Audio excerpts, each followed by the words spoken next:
Hi there. Thank you so much for listening to Grounded in Maine today. My name is Amy, and my guest today is Julie Oh my gosh, Colombino-Billingham. Sorry, Yeah, I messed it up already. you got Um, it. and we are talking about sustainable fashion. So Julie produces leather bags and accessories, which, if you are interested in that, please check it out because they are beautiful bags. So Julie, thank you so much for being here. I'm going to have you say the name of your company because you speak French and I do not. Yeah, no, it's a tricky one. The company is called Deux Mains, and it means two hands in Creole. Because it's a Haitian Yep, Haitian Haitian brand. made. Yep, Okay. And so tell me about Deux Mains. you did it. It's Oh, perfect. Perfect. I was practicing in my head. Yeah, And you just said it, of course. no, it was perfect. So tell us about your company. Well, we've been around for 15 years. I was in a former life a disaster responder, and so I don't know if you remember the 2010 earthquake that hit Haiti, but I responded to that and landed in Haiti 10 days after the earthquake hit. And of course, was consumed by the devastation and just doing what we always do, distributing bottles of water and tents and doing logistics and just doing the immediate things that have to happen after disaster strikes. But Haiti was just very different than any other disaster zone I'd ever been in. And the people were so incredible and resilient and strong. And literally one day, it was about 3 months into my deployment, a woman came up to me and said, "Hey, white lady, I don't want any water, but I need a job." And it kind of like struck me really hard that, it was like that aha moment where I was like, wait, what are we doing? Because not only was Haiti, struck with this horrific earthquake, but also the poverty that was consumed by it, for so long, and I just decided that day. I mean, I'd kind of already been realizing like I wanted to do something different than disaster response. I wanted to focus on long-term development. And the women of Haiti just helped me like come to that realization. And so together we built this fashion brand. We built a factory that's right in the middle of Port-au-Prince. It's solar powered.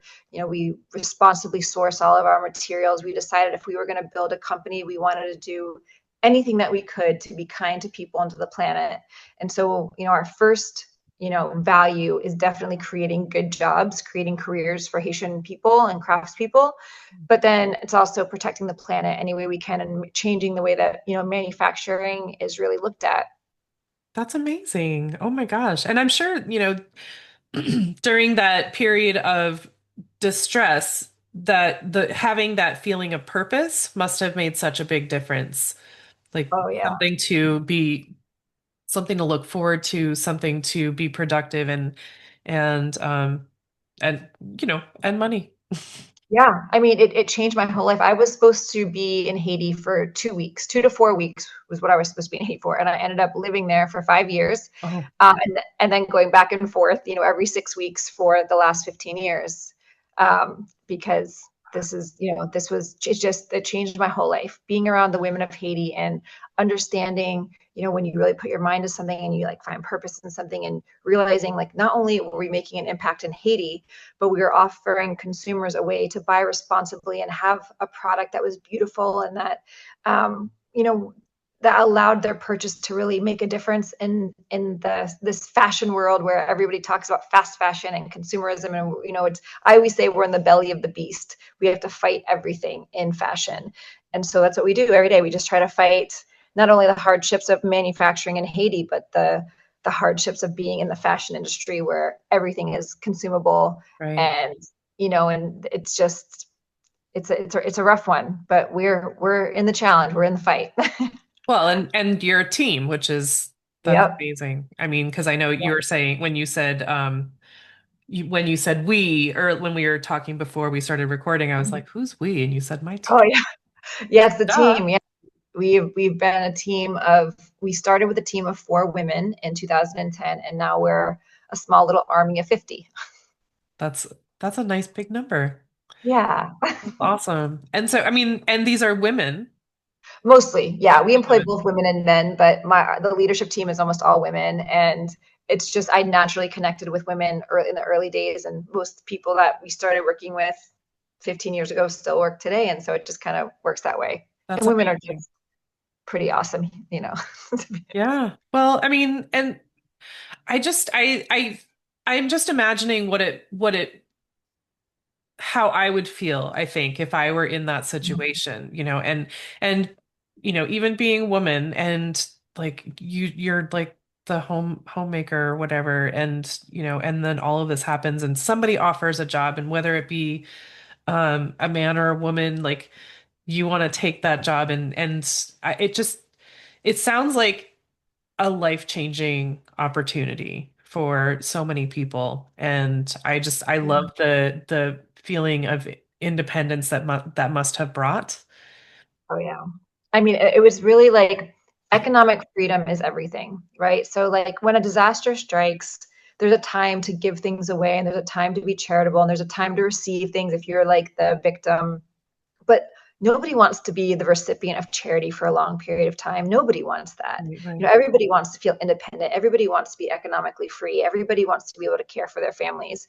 And what we found in Haiti, there's just so few opportunities that existed even before the earthquake.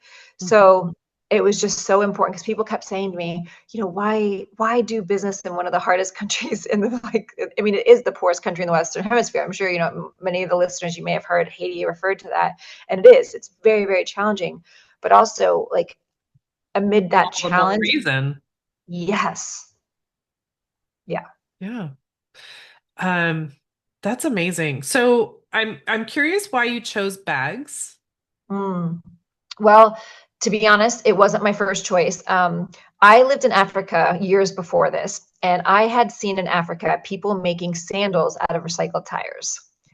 And I saw it. Think I probably even purchased them. You know, it was just kind of a thing that people were doing in Malawi. And then when Haiti happened and this lady said she wanted a job, and I said, okay, I want to start a business, and I didn't know what to do. Well, a lot of people lost their shoes in the earthquake. I mean, they lost everything. And so we thought, okay, well, why don't we mimic this product, you know, take the inspiration from Africa and make sandals in Haiti so like people have footwear can protect their feet. Sure. And so we actually that was our first product, and it was like our only product for about 5 years, and we made these incredible sandals made from recycled tires. And I thought, okay, if we can refine the upper and make it a little more fashionable, we can start exporting them. And this is, you know, kind of how our business started. And then over the years, you know, people would come in and out of our space, and there was one young woman who came in and she said, "Wow, you have a little bit of waste leather here. Why don't you make earrings? Why don't you make these? Why don't you do this?" And so these ideas started to develop until eventually we were making all these amazing leather goods. And we met a really talented artisan, Michel, who was a handbag maker.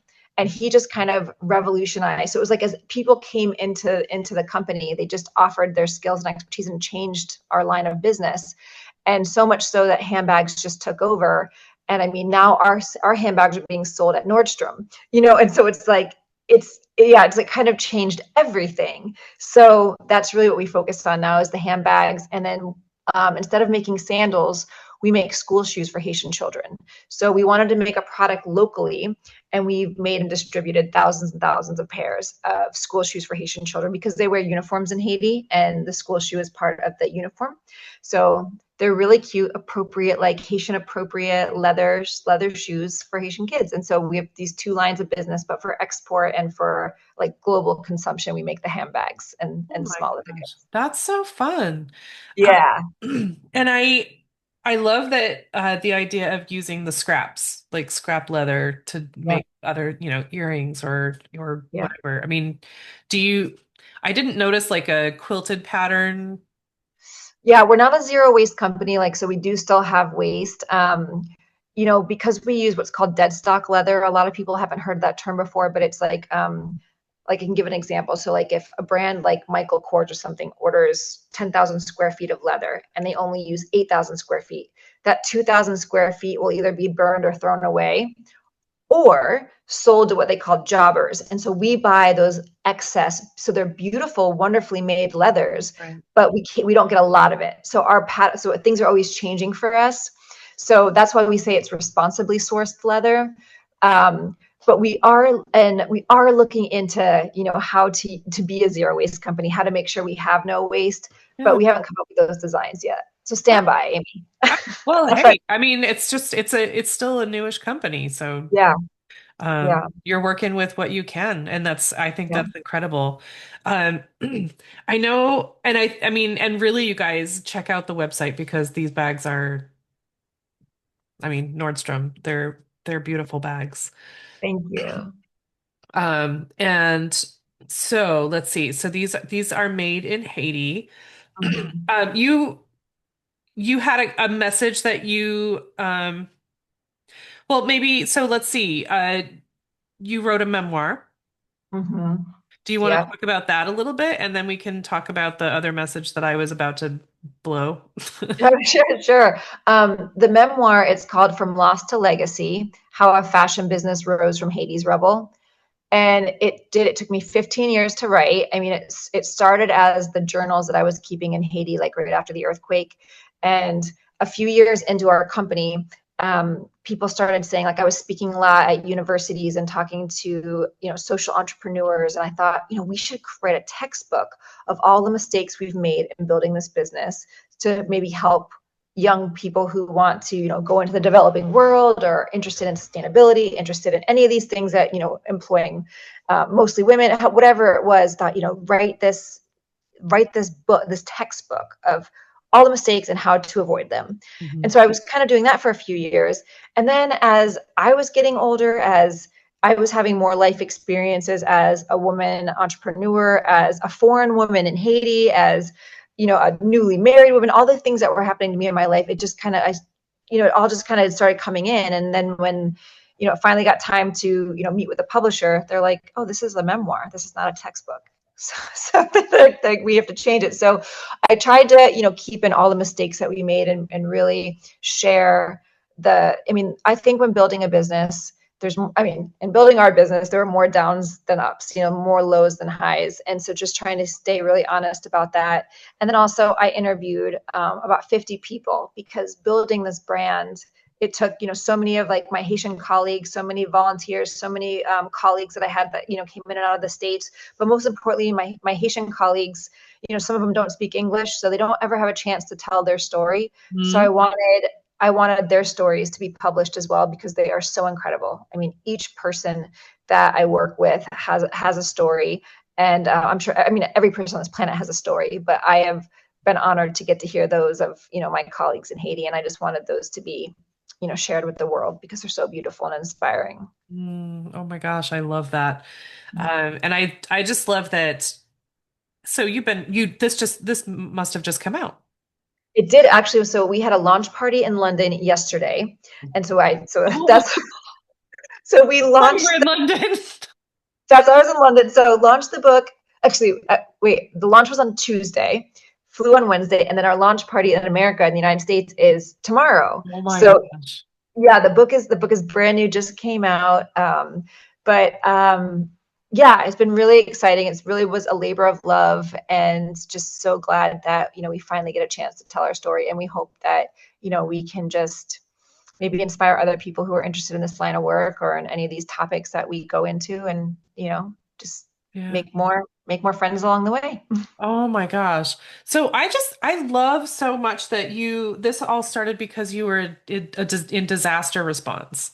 Yeah. And how long were you doing that job? Because you were in Africa before. Yeah, I was doing disaster response probably for about 7 years. And, so I was, my biggest disaster before Haiti was Katrina. And so I worked in DC at the Red Cross for the first year. And then I was deployed and lived there for about 14 months. And, it's just disaster work is really crazy. And I feel like I'm really crazy. And that's why I in that chaos, I thrived, So, but now all these years later, I could never imagine doing that work again. And I'm so grateful for people who do it, because it is super intense. Mm. But my calling, I realized, was to the focus on long-term development and economic freedom for people. And that is through job creation. And, you can't do that as a disaster responder, but you can do that as a business owner. Yeah. Oh my gosh. So So you were doing that for 7 years, Mhm.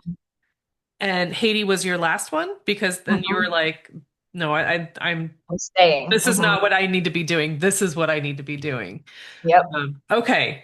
That's so impressive. I mean, after 7 years doing all of this stuff, you were like, you were touched so much by these people that you were like, we need to, we have goals. There are things that we need to do together.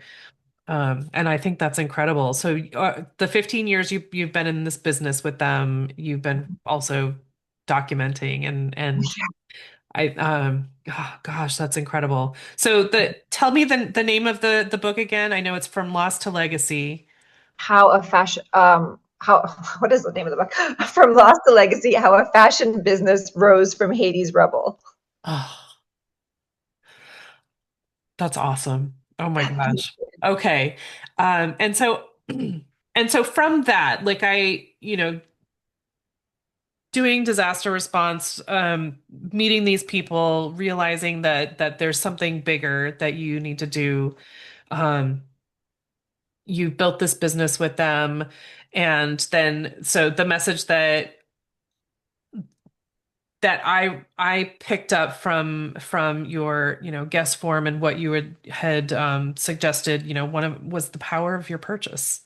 Yeah. Uh, Yeah. and I so mean, that's why I think, understanding the backstory is so important. totally. And that is kind of the cool thing about being a consumer. So if you are somebody who is fortunate enough to buy clothes and bags and wallets and these things, I mean, your purchase could literally change the lives of hundreds of people that you have no idea about. And the fast fashion industry is one of the largest industries in the world. Is $1 trillion industry. There's more slaves in fashion than in any other industry. I think that's true. Don't quote me on that one. But I think it's one of the um, Yeah. one of the most Yeah, right. toxic industries for sure. And so, we're small, but I always say like we're in the belly of the beast and we have to just keep going. And with every bag we sell, we are, changing not only the life of artisans and craftspeople in Haiti, but the purchaser. That person now is part of this bigger ethos of how you want to live your life and what you want to support and what you want your dollars, like I think you said earlier, what you want your dollars to vote for. Mhm. And if it's for a better world, for a more sustainable world, for better job creation, then that's what you're a part of, and that's Mhm. kind of amazing. Yeah, I mean, I say the same thing about farmers all the time. Like, vote with Yes. your dollars and take care of those Yes. who feed you. Yes. But I just think it's it's a it's a statement Yeah. when you are purchasing something from someone who, this is going to change their life. Hmm. It's And true. so I'm a big fan of that. I just think that's I just think that's wonderful. And there are so many, there are like posts and memes and stuff about, when you shop small, the business owner does like a little dance, or you know, you're making a difference in their life. Whereas, if you're buying from fast fashion or whatever, like they will never know. They Yeah. won't notice. They won't notice if you don't buy, uh, Yeah. unless everyone doesn't buy. Yeah, and that could you imagine a world one day when, fast fashion doesn't exist and these like huge corporations that, pay people pennies on the dollar for their hard work and, and succumb to child labor and all these terrible things that happen in the fashion industry, if they no longer existed, Mhm. what the world would look like. It'd be quite amazing, I think. Yeah, it really would. And I have not been really paying attention to the news about like tariffs and stuff. So are the tariffs affecting Haiti right now? They sure are. Unfortunately, Haiti used to be part of what was called the Help To Act, and that was put in place to help Haitian businesses, export to the U.S. And so we were actually duty free before the Trump tariffs. And so now, just like everyone else, we pay a 10% tariff, which doesn't seem like a lot, but when it adds up quickly. And we tried really hard not to. We are a fair trade brand. We're fair trade verified, and we like to think of ourselves as one of the most affordable fair trade brands because it's leather, because it's handmade, because it's all these things, woven leather. People say, like, oh, it looks like a Bottega Veneta bag. And you're like, oh, well, there's our 3,000. Ours are 150. So I mean, still, it's still an expensive purchase, but comparatively, Right. we tried to be lower price just because we want people to experience fair trade. We want people to experience the brand, but at the same, time, we still have to cover our costs, pay our people well. And now, Right. also the cost of the tariffs have added. So yeah, unfortunately, it got us good. Yeah. Well, yeah, I got lots of people good. Yeah. Yeah. I was just curious because I didn't know how far that, I didn't know if it was everyone across the board and if it was just different I don't know. I don't Yeah. pay. And the I Help know 2 there are Act, tariffs, but I mean, the Help 2 Act was supposed to be into law until September of 2026, where it was going to be reevaluated, and that it still was sliced, and we still got charged tariffs. So, yeah, that sounds about right. yeah. That's par. Yeah. That's par for this year. Yeah. Oh my goodness. So I mean, I love that. I'm not going to say it this time, but the name of the company means two hands. Yeah. I just think that's so meaningful, and just so many things about, your purpose and um okay, I do want to know how you got into disaster response. I'm Oh, just wow. curious, like was that like your first job, or was that like something that you had worked toward? No one's ever really asked me that before.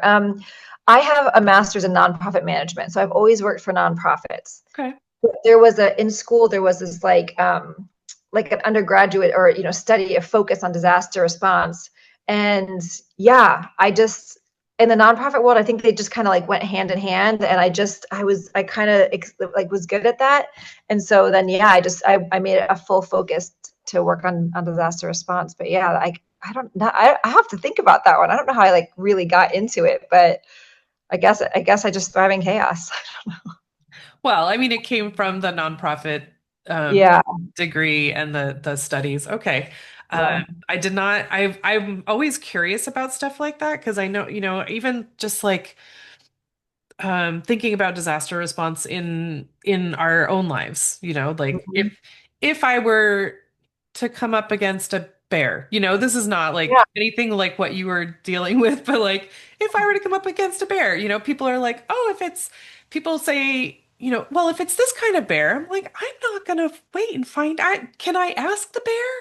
Like, are you a nice bear? But Uh, or anything like a house fire. I mean, I mean, even though, or somebody choking. There are disasters all around us all the time. And now that we're talking about that, I think that is kind of how I started taking classes like on CPR. And I wanted to be able to be effective if I was ever in a situation like that. And I think it kind of spurred from there. sure. I mean, learning all those things, you're like, Yeah, what would I yeah, like do? yeah. And I surely would like to, be in the know if I do come up against a bear or or see a kid choking. Yes, yes, absolutely. Well, and thank goodness for that. Um, Mhm. and I'm so glad that you were doing the response when you were. I mean, so did you go anywhere else? So you did Katrina and you were in Africa? I worked in Africa a lot, and then and then it was Haiti. Yeah, so I didn't respond. I don't have a didn't have a ton under my belt, but the experiences were pretty pervasive, and what you see on TV is like maybe for 2 weeks or 2 months, about a disaster, but they last 14 years. months. You said Yeah, 14 months in for Katrina? yeah.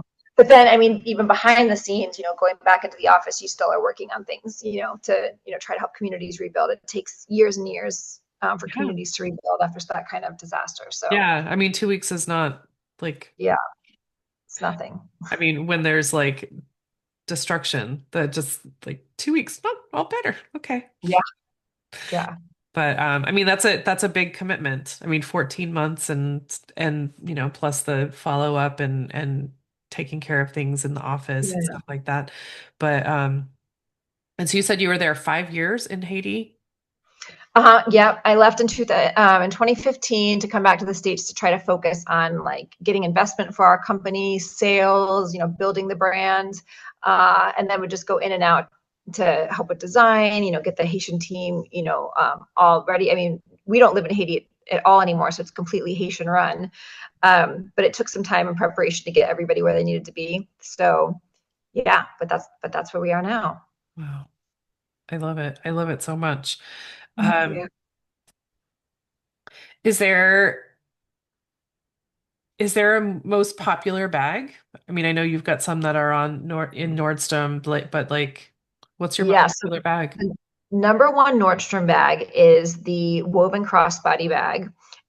It is an amazing bag and it doubles as a clutch. And so it's got a really long, thin crossbody strap and it's a woven front panel and a plain leather backing. Super cool inside. It has like a dual like compartments because it has this like zipper Mm. compartment in the center. But then on our website, for like the Deux Mains customer, it's the saddle shoulder bag, which is just kind of like a baguette bag.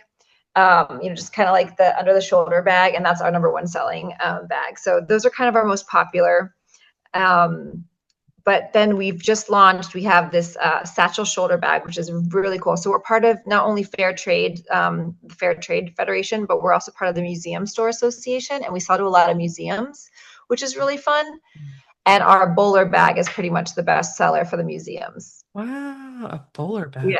It's called the Satchel Bowler Bag, and it's this really, really interesting design. And I love the history of fashion. And so the bowler bag is like, it's a really long bag. It's almost kind of like a weird shape. And I found out that that shape was inspired by during the war when women started going to work.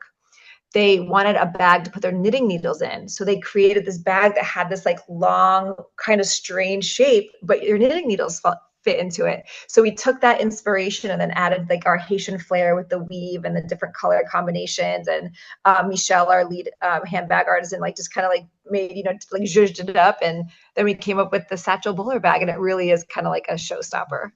So they were probably knitting sweaters and socks and stuff on their lunch breaks. Yeah, Multitasking. that's women for you. That, that's awesome. I'll have to check those out and try Yeah. see if I can. I know there was one that was sort of like had almost it was like a half moon shape almost. Is That's the number that the one seller. bowler? Yeah, no, that's the saddle bag. That's the number one Oh, seller. okay. Yeah, like a Okay. half moon. Yeah. Interesting. Yeah. Okay. And so so you said your team is mostly women. Hmm. And you clearly have a manager over there, like Uh-huh. who's like running the show. And then is it like seamstresses and I mean how many jobs are there? I mean, I know there's 50 people. Yep. Yep. And there's probably like, for management, operations manager, HR, like all those, admin positions that you have. And then the team is kind of divided into our shoemaking team. So the team that makes school shoes for Haitian children is about half the staff, and the other half is the artisan handbag designers. So there's some seamstresses, some, just craftspeople. I mean, there's all kinds of talent on the team. And so it's not a factory assembly line the same way that you would imagine it when you see like the images of, we're not mass manufactured, we are handmade. So there's just a lot of craftsmanship that goes into everything that we do. Yeah, clearly. Yeah. Um, and so the shoes are they're just donated, like given away, right? We Or sell them as to well. missions. Yeah, we sell them to missions and NGOs. So usually like organizations, about 80% of Haitian school children are sponsored by missions, churches, and NGOs, nonprofit organizations.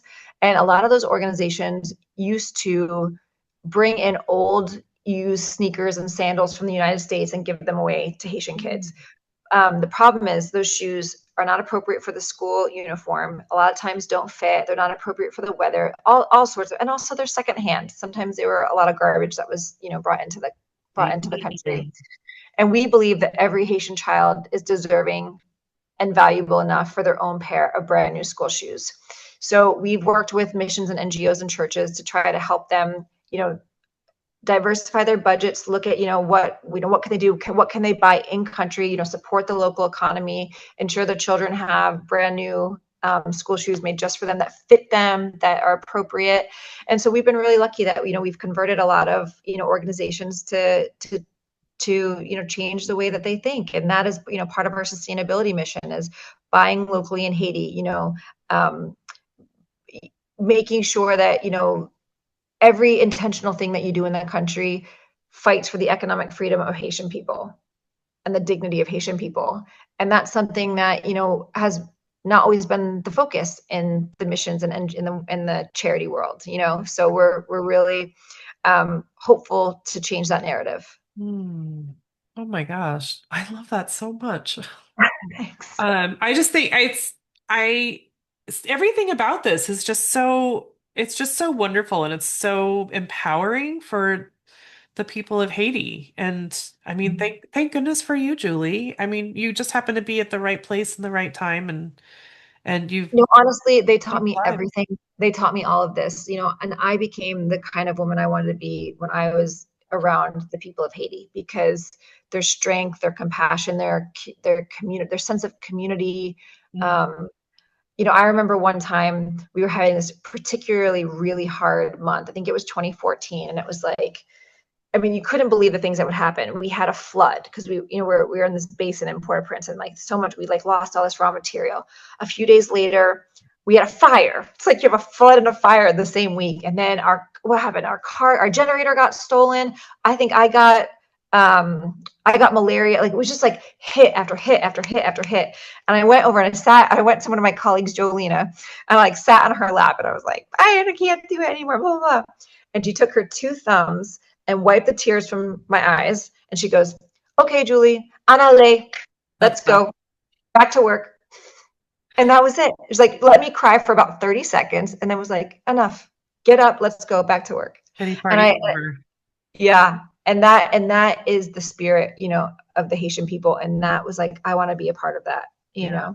Well, I guess that makes sense after how long were you there when that first woman said, I don't need water, I need a job. Like, I think it was a few months. I'd been there a few yeah, months, and so it was like that's enough. even yeah, like a few months after the earthquake, everyone needed water. Like I know she needed water, but she would not like she was like, no, I want a job, Yeah. and it was like, wow, mind blowing. Wow. Oh my gosh. I don't think I could love this more. Uh, Thank you. I just everything about it is just it's just so powerful. I love that, from Rubble to Legacy. I mean, Yeah. really. Um, so what does the word sustainability mean to you, Julie? I mean, with all that you've seen. For me, honestly, when I think about sustainability, I know usually people think about, the environmental aspects of sustainability, but for me, it's the sustainable job creation, making sure that like my team and myself have a job to go to every day. And so for the past 15 years, it has been that struggle of making sure we sustain these jobs and grow more jobs and sustain them. And, this isn't about like piecemeal, like our team get paid checks every 2 weeks, have health insurance, have maternity and paternity leave, and paid vacation, and all of those things that create what I like to say sustainable communities because people are financially free. And so that's really what sustainability means to me, and that's why with every bag we sell, it becomes part of that narrative. And so if, people listening want to do any last minute Christmas shopping or, buy for themselves or whenever they have a special birthday gift to get, think of Deux Mains because those purchases matter. And also, you get to give something that really, has a ton of meaning. And I think that that's really fun, especially around holiday times. Yeah. Oh my goodness. I'm down with that explanation for sure. I mean, I've heard it all. Sure you have. 136 episodes. Um, but this is it's particularly meaningful. I think, jobs are they make so much difference right now. I mean, Mhm. everything is so chaotic and so uncertain, and so to have something to, I keep coming back to purpose, Yeah. but like something to make you feel like you have worth and something that gives you something to look forward to, is it's right now. It just feels like it's everything, and Yeah. money. Yeah. Yeah. Everyone needs money. Yeah, everyone needs money. Okay, so how can people find you? And oh my goodness, the book, is out tomorrow. So this is December 11th, so December 12th in the Well, US. it's actually already out, believe it or not. It's so weird how they do this. I never knew this until I became an author, but the Oh, book is actually available. So you can get it on okay. Amazon or on the Deux Mains website. It's just the launch parties happen after. It's really, really strange. So Okay. yeah, want to, follow us, Deux Mains, it's DEUXMAINS.com. Visit us, visit our website. You can watch really cool videos. You can shop our products. You can, do all sorts of things on the website. People can follow us on Instagram. We're at Deux Mains _ official. And we'd just love to meet new people, hear what people think of the products, what they think of the brand. We are an open book. We love to learn and love to hear what people are thinking. So yeah, connect with us for sure. Awesome. Oh my gosh. Well, congrats on the book and Thank you. congrats on the business. This is I need to look at everything again and just see if there's anything that I can help with. Thank you. Thank But Julie, thank you so much for being here. I so appreciate this, and I appreciate all that you've done for, and that you guys have all done for each other. You've created this community, you've created this business, you're making these products. Um, I think, community is so important, and I'm glad that you found that there and that they, had the chance to connect with you, and together you guys have created this beautiful thing. Well, I appreciate you because it doesn't matter, I don't need any more handbags. We need other people to know about what we do. So thank you for giving us the opportunity to share the story. Absolutely. All right. So Julie, Julie Colombino-Billingham and De May. You got it. I should probably learn French someday. But No, you got check it out, you guys, on Instagram. And are you on Facebook also? it. Or Yeah, yeah. same thing. Okay. And look for the book, Memoir from Loss to Legacy. All right. Thank you. You.